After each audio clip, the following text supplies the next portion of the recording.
አሁን እጅግ በርካታ ሰው ጥያቄ እየጠየቀ ነው። ወላሂ ነው የምልህ ጥያቄ እየጠየቀ ነው። በተለይ ይሄ እፎ የሚባል ሰው ከመጣ ወዲህ በመስጊዶች አካባቢ ትልቅ መጨናነቅ ተፈጥሯል። ወላሂ ከኔ ጀምሮ ጥያቄ እየጠየቅን ነው። እኛ እፎይ የሚናገራቸውን ቃላቶች እስከነመኖራቸውም እስከነመፈጠራቸውም አናቅም። ይሄን ሁሉ የሚባለውን ነገር አናቅም። የምናቃት አንድ ነገር ብቻ አለች። እሱም ነቢዩ መሐመድ የ6 ዓመት ልጅ እንዳገቡ እናውቃለን። ከዛ ውጭ ግን ያለውን ይሄን ሁሉ ጉድ ወላሂ አላህ ሻሂዴ ነው። ማንም የሚያውቅ የለም። ማንም የሚያውቅ የለም። እና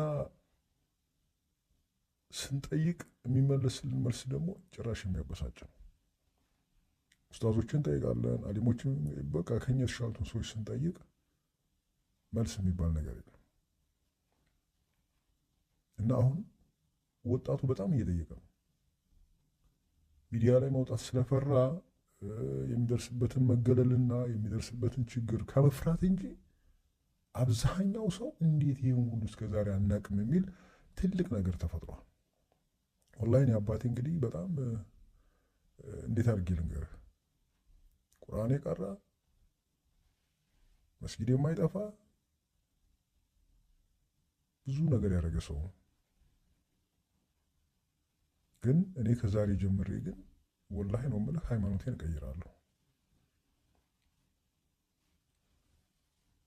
በጣም ለ6 ወር ያህል ብዙ ጥያቄዎችን ጠይቄ መልስ ያላገኘሁላቸዋለሁ።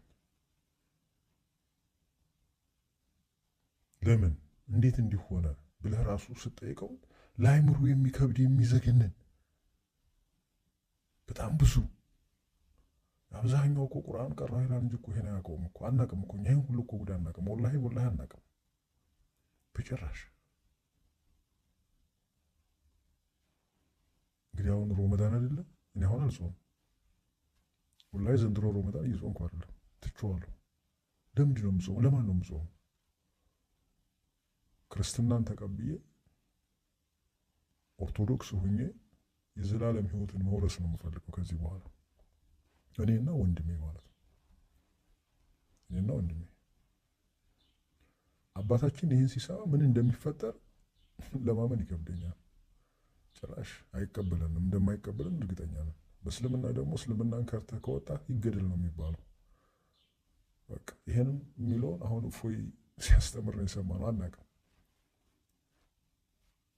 ይሄ ሰውዬ ውሸታም ነው እንዳንል የተጻፈውን ነው የሚያነበው። ቁጥሩን እየነገረህ ነው የሚያነበው። እዚህ ቦታ ግለጥ እያለ ነው የሚያነበው። አሁን እኮ ለመሸወድም አልተመቸም እኮ። ሸውደ ይሄ ነው ይህ አይደለም ለማለት እኮ ወላሂ አልተቻለም። በቃ ፊት ለፊት ነው በቃ የሚያነበው ሰውየው። ቆይ እኔ በነገራችን ላይ ይሄን ሰውዬ ይገደል የሚሉት ምናልባት ህዝበ ሙስሊሙ ይሄን ነገር ለምን አወቀ ካልሆነ በቀር ያልተጻፈ ነገር አላነበበም። ኃይለ ቃል ስለሚጠቀም ሊሆን ይችላል። ምናልባት አንዳንድ ወጣ ያሉ ንግግሮችን ስለሚጠቀም የተጻፈው ነው። ከኛው ከመጽሐፋችን ነው ገልጦ የሚነግረን፣ ከኛው ከመጽሐፋችን። እንደውም አንድ ያስታውሳለሁ ላይቭ ላይ የሆነ ልጅ ግለጡ አንብበው ሲለው ጀምሮ የተወው ልጅ አውቃለሁ። ኖ ይሄ ቁርአን አይደለም፣ ይሄ የተሳሳተው ቁርአን ነው እንጂ ቁርአን እንዲህ አይነት ጽሑፍ የለም ብሎ የወጣ ልጅ አውቃለሁ። ያችን አንቀጽ ይዤ ግን ስሄድ ሳይ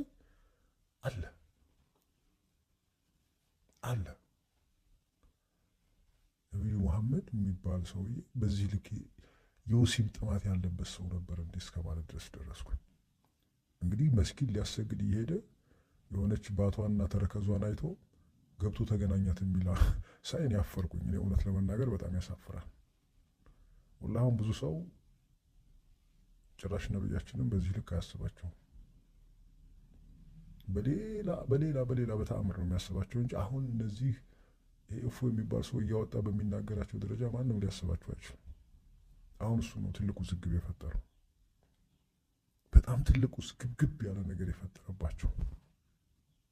ስለዚህ እንደ እፎ አይነቶችን ማጥፋት ነው አሁን ትልቁ እቅድ። ብታምኑ ባታምኑ እንደዚህ አይነት ብቅ የሚሉትን ሰዎች ማጥፋት ነው። ሰው አይኑን እንዲገልጥ አይፈልግም። ጥያቄ እንድትጠይቅ አይፈቀድም። የሚሰጡ ምላሽም ደግሞ የተሳሳተ ምላሽ ነው። ትክክለኛው ምላሽ አይሰጡ እና እኔና ወንድሜ ወላሂ ነው የምልህ ጨርሰናል። ሲጀመር ጨርሰናል። ክርስትና ልንቀበል ጨርሰናል። ከአባታችን ምን እንደሚገጥመን አናውቅም። እሱም ፈጣሪ ነው የሚያውቀው። እንግዲህ በእናታችን በኩል ችግር የለውም። እናታችን በአንድ በኩልም ኦርቶዶክስ ዘመዶች ስላሉን ችግር የለውም። አባቴ ግን በጣም አክራሪ ነው፣ በጣም አጥባቂ ነው። እነግርህ ነበር ብነግርህ ልታውቀው ትችላለህ። እዚህ ቦታ ልታውቀው ትችላለህ። ግን ያው ለደህንነትም ለምንም ለራሴ ለደህንነቴም ስለምሰጋ ነው ቦታው መናገር ያልፈለግኩት። ግን ወሎ ውስጥ ነው የምኖረው።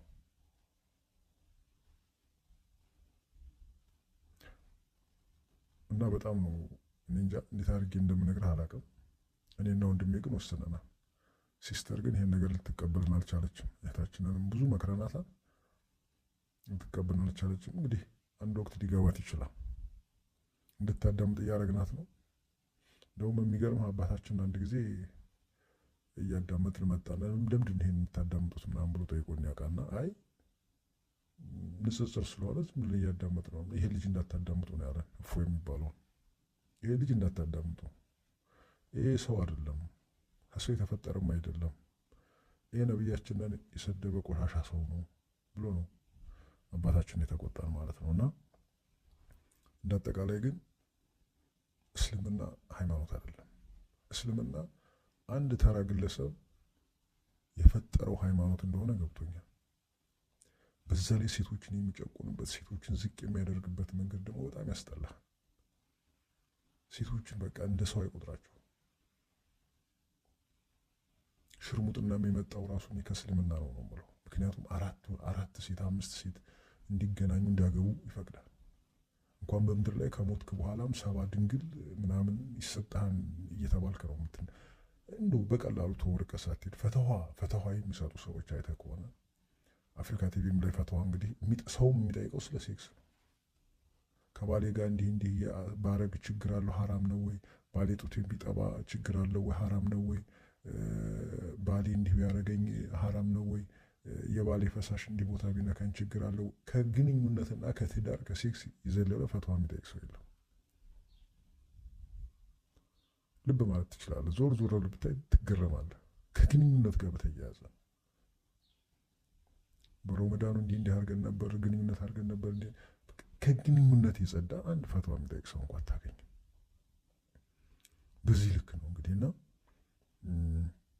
እኔ እንግዲህ አባታችን እንዳሉ መምህር ስማቸውን መጥቀስ አልፈልግም። አሁን ከእሳቸው ጋር ወርተናል፣ ከእሳቸው ጋር ጨርሰናል። ከዚህ በኋላ ክርስትና እንቀበላለን። የሚመጣውን አይተን ፊት ለፊት እንወጣለን። ችግር የለውም። ህዝብ እንዲያቀን ምን ማድረግ እንችላለን? ለጊዜው ግን ማንነታችን ይደበቅልን። ግን በየመስጊዱ ብዙ ጥያቄ እንዳለ ህዝቡ ማወቅ አለበት። በየቦታው ጥያቄዎች እየበዙ እንዳሉ ህዝቡ ማወቅ አለበት እላለሁ።